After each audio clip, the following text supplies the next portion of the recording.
आइए आज हम लोग पढ़ेंगे अदस का रूप ना। अदस सर्वनाम, अदस मीन्स वह ना। यह रूप बहुत ही कंफ्यूजन पैदा करता है। इस कंफ्यूजन को आज अभी दूर किया जाएगा। इसका रूप कैसे बनता है, ठीक है, आपको ये देखना है। अदस का अभी हम पुल्लिंग में पढ़ने चल रहे हैं, इसके बाद हम नपुंसकलिंग में पढ़ेंगे, पुनः स्त्रीलिंग में पढ़ेंगे। तो एक एक का क्रमशः हम देखते हैं। इसका रूप पुल्लिंग में प्रथमा व्यक्ति एक वचन में कैसे बनता है, प्रथमा व्यक्ति द्विवचन में कैसे रूप बनता है, इसको देखते हैं। कहा कि असौ, अमु, अमी। द्वितीया में क्या बनता है, अमुम, अमु, अमून। तृतीया में अमुना, अमुभ्याम, अमीभिः। चतुर्थी में अमुस्मई, अमुभ्याम, अमीभ्यः। पंचमी विभक्ति में अमुस्मात और द, त और द दोनों रहता है। अमुस्मात, अमुभ्याम, अमीभ्यः। षष्ठी विभक्ति में कैसा बनता है इसका रूप, अमुष्य, अमुयोः, अमीसाम। सप्तमी में अमुस्मिन, अमुयोः, अमीसु, अमीसु ना। अब देखिए, आपको देखना ये है कि असौ ना, असौ के बाद अमु। अमु में ये ध्यान देना है, अमु में आपका छोटा उ नहीं है, अर्थात बड़ा उकार होता है ना। अमु करना है आपको, इस तरह से अमु करना है ना। और प्रथमा बहुवचन में इकार है ना, बड़ी ई अर्थात दीर्घ ई है। तो अब इसका रूप कैसे बना, असौ और अमु, अमी। आप ये देखना कि पहले बड़ा उ आ रहा है और फिर बड़ी ई आ रही है ना। छोटी ई अभी नहीं आए, बड़ा छोटा उ की भी अभी चर्चा नहीं है, ठीक है। आप ये देखिए, प्रथमा व्यक्ति में प्रथम एक वचन में असौ, द्विवचन में अमु। अमु में जो म है, म में दीर्घ उकार के साथ बनता है, और अमी में दीर्घ ईकार के साथ बनता है। क्लियर। अब ये जो कंफ्यूज करता है ये वाला अमुम और अमूम, कंफ्यूज यहां करता है। आप लोग करके आओगे, फिर कॉलर टाइट करते हैं कि नहीं मैं सही करके आया हूं। अब ये अंतर कहां से है, आप ये देखिएगा कि अमुम जब आता है मां के साथ में, जब छोटा उकार के साथ आएगा, जब छोटा उ आएगा अर्थात जब ह्रस्व उ आएगा तो वो पुल्लिंग का रूप होगा। और जब इसी को हम जब हम इसको बड़ा उ कर देंगे अर्थात दीर्घ उकार कर देंगे तो आपका स्त्रीलिंग में हो जाएगा। दोनों में अंतर समझिएगा आप लोग। क्यों, क्योंकि जैसे ना, जैसे स्त्रीलिंग में क्या होता है, स्त्री संज्ञा यु स्त्रियाख्यौ नदी, यु स्त्रियाख्यौ नदी ना। तो दीर्घ उ और दीर्घ ई क्या होती है, नदी संज्ञा होती है ना। तो नदी संज्ञा मतलब दीर्घ उ की होती है, और नदी है कैसा, स्त्रीलिंग। तो जब बड़ा उ आ रहा है इसका मतलब स्त्रीलिंग होगा। तो जब ये बड़ा उ के साथ में अर्थात ह्रस्व दीर्घ उ के साथ में अमूम बनता है तो वहां आपका स्त्रीलिंग हो जाता है। छोटा उ पुल्लिंग, बड़ा उ स्त्रीलिंग, ठीक हुआ। और द्वितीय द्विवचन में प्रथमा द्विवचन द्वितीय द्विवचन की दोनों की सेम कंडीशन होती है, सेम रूप बनता है ना। और द्वितीय बहुवचन में क्या बनता है, अमून ना। अमून में अभी क्या है, बड़ा उ, ठीक हुआ। और तृतीय में क्या बनता है, अमुना और अमुभ्याम ना, अमुभ्याम। ये ध्यान देना कि अमुभ्याम में कहीं आप लोग, ये वाला भी आपको आएगा परीक्षा में, आपको भ्रम करने के लिए ये रूप भी आएगा लेकिन अमुभ्याम नहीं करना है, अमुभ्याम करना है, दीर्घ उकार के साथ जाना है आपको ना। तो अमुभ्याम और अमीभी, चतुर्थी एक वचन में क्या बनता है, अमुष्मयी ना, और स्त्रीलिंग में यही क्या बनता है, अमुष्ययी। बस इसी माँ का यह हो जाता है। कंफ्यूजन करने के लिए विसर्ग लगा देगा, कंफ्यूजन करने के लिए विसर्ग लगा देगा।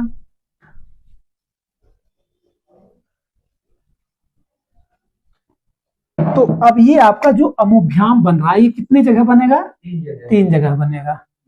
मतलब ये हुआ कि तृतीया चतुर्थी पंचमी का द्विवचन का सेम रूप बनता है ना। एक अगर आप माइंड कर लिए, ध्यान से देख लिए कि अमुभ्याम लिखा कैसे जाता है, इसका सही रूप क्या है, म में दीर्घ उकार के साथ आएगा, ठीक है। तो इस तरह से आपका 3 रूप बनेगा। और यहां जो है आप देखेंगे चतुर्थी बहुवचन में क्या बनता है, अमीभ्य। अमीभ्य भी कितनी जगह बनेगा, 2 जगह। कहां कहां, कहा कि चतुर्थी बहुवचन और पंचमी बहुवचन में। और पंचमी एक वचन में क्या बनता है, अमुष्मात ना, अमुष्मात। और द्विवचन में अमुभ्याम और बहुवचन में अमीभ्य। षष्ठी व्यक्ति में क्या बनता है, अमुष्य। अमुष्य नहीं, बड़ा वो नहीं, अमुष्य। और अमुयोह और अमीसाम। अमुयोह में आपको कंफ्यूज करने के लिए आपको ऐसे लिख के आएगा आपके साथ, अमुयोह। जल्दी अमुयोह आएगा दिमाग में, आएगा और यही लोग टिक करेंगे ना। नहीं, ध्यान देना है आपको, अमयोह बनता है, ह्रस्व सुकार आएगा। अधिक आदमी हम भी कर सकते थे ना। नहीं, तो ये दीर्घ उकार नहीं बल्कि ह्रस्व सुकार के साथ आएगा। और अमीसाम, राइट। सप्तमी में क्या बनता है, अमुस्मिन। और द्विवचन में अमुयोह। अब यहां भी देखिए आप, षष्ठी और सप्तमी द्विवचन का रूप सेम बनता है, अमुयोह, अमयोह ना। और यहां सप्तमी बहुवचन में अमीश। क्लियर हुआ। अब आप ये देखिए कि यहां इस रूप में, अदस रूप में, अदस शब्द के साथ पुल्लिंग में कितनी जगह पर ह्रस्व आया है मां के साथ में, और कितनी जगह दीर्घ आया है। आप इसको नोट कर लेंगे तो कभी इसका जो है रूप आपसे गलत नहीं होगा। कैसे, अब आप देखिए कि पहला प्रथमा विभक्ति द्विवचन में मां के साथ में उ आया है, बड़ा उ, दीर्घ उ। और द्वितीया के एक वचन में मां के साथ में ह्रस्व उ आया है, अर्थात ह्रस्व एक जगह मिला द्वितीया के एक वचन में। और द्वितीया के द्विवचन में अमु ही आ रहा है, द्वितीया के बहुवचन में अमून आ रहा है, मां के साथ में दीर्घ आ रहा है। और चतुर्थी एक वचन में अमुष्य, मां के साथ में छोटा हो, ह्रस्व उकार। बाकी अमुभ्याम ना, और इसमें अमीभ्य। और इसमें देखिए आप, अमुष्मात में ह्रस्व उ, और अमुष्य में ह्रस्व उ, और अमुष्मिन में ह्रस्व उ, अमुयोह में ह्रस्व उ, और अमुयोह में ह्रस्व उ। अब आप देखिए, अमीश सप्तमी बहुवचन में, वो तो स के साथ में आया है ना, मां के साथ। पहले देखिए आप, अब देखिए इसमें कि आप ये ध्यान देना है कि आपका मां के साथ में ह्रस्व उ द्वितीया एक वचन में आ रहा है, पहला नंबर। दूसरा नंबर कहाँ आ रहा है, दूसरा नंबर मां के साथ में द्वितीया के बाद आपका तृतीया में आ रहा है, दूसरी जगह है। तीसरी जगह आपका चतुर्थी में आ रहा है, चौथी जगह आपका पंचमी में आ रहा है, छठवीं जगह सप्तमी में आ रहा है ना, छठवीं जगह पांचवा जब बार छठवीं में आ रहा है, और छठा बार सप्तमी में आ रहा है ना। अर्थात आप ये देखिए कि ये जो रूप हैं ये कितने हैं, 7 है ना, 7 विभक्तियों तक। 7 विभक्तियों में आप पहला को छोड़कर, जैसे तत्पुरुष समास आपका द्वितीया से बनता है ना, द्वितीया से, वैसे आप द्वितीया से देखेंगे, द्वितीया, तृतीया, चतुर्थी, पंचमी, षष्ठी और सप्तमी एक वचन में हर जगह मां के साथ में ह्रस्व उ आ रहा है। अब कोई कंफ्यूजन नहीं होना चाहिए। प्रथमा विभक्ति में आप लोगों को हमेशा ध्यान देना है कि प्रथमा से लेकर सप्तमी तक एक वचन में मां के साथ में एनी टाइम ह्रस्व उ आएगा। क्लियर? अब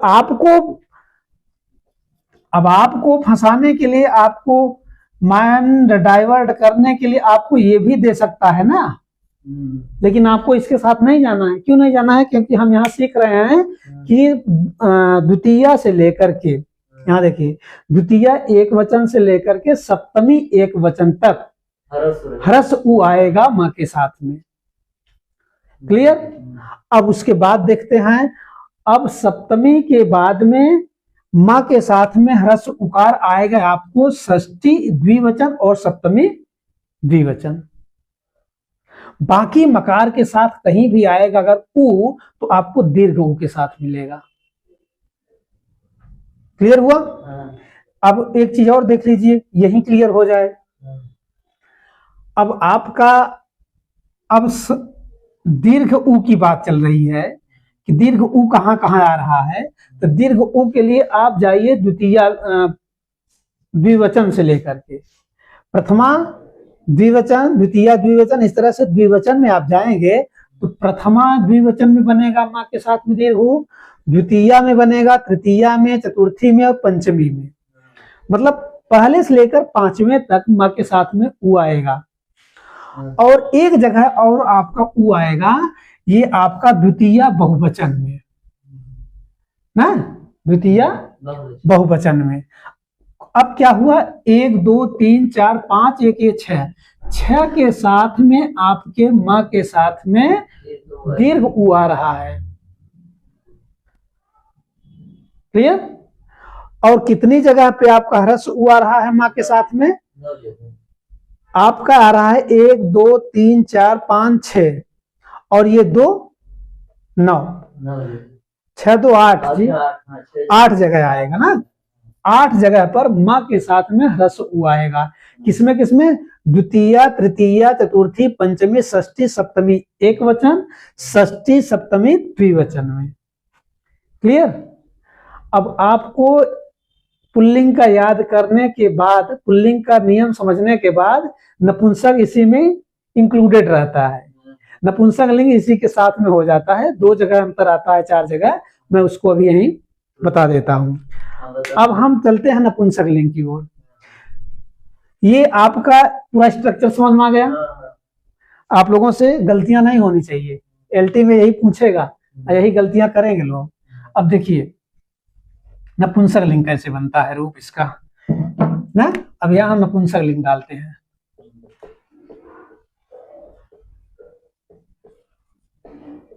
राइट? अब इसमें सारा चीज वही रहेगा, परिवर्तन कहां होगा? परिवर्तन आप देखते रहिएगा। प्रथमा द्वितीया एक वचन, और आपका द्वितीया में, प्रथमा द्वितीया द्विवचन में रूप सेम रहेगा, कोई चेंजिंग नहीं। ठीक हुआ? अब हम परिवर्तन करते हैं द्वितीया, प्रथमा और द्वितीया का बहुवचन का रूप ना। अब क्या होगा? अब यहां हो जाएगा आपका अदह अमु अमूनि ना। अब इसमें क्या आएगा? बड़ा ऊ, यही है, अमूनि बनेगा। ये ध्यान देना है, वहां छोटा ऊ नहीं करना है। और इसमें पुनः यही आ जाएगा, अदह अमु अमूनि। बस आपको नपुंसक लिंग में 4 चीजें देखनी है। प्रथमा द्वितीया एक वचन, प्रथमा द्वितीया बहुवचन, बाकी सेम रूप रहेगा, कोई परिवर्तन नहीं नपुंसक और पुल्लिंग के साथ में, सिवाय 4 जगह पे। ठीक हुआ? अदह अमु अमून अदह, अमु, अमो- अमूनि ना। अब हम मिलते हैं आपके साथ में इसी रूप के साथ स्त्रीलिंग के साथ।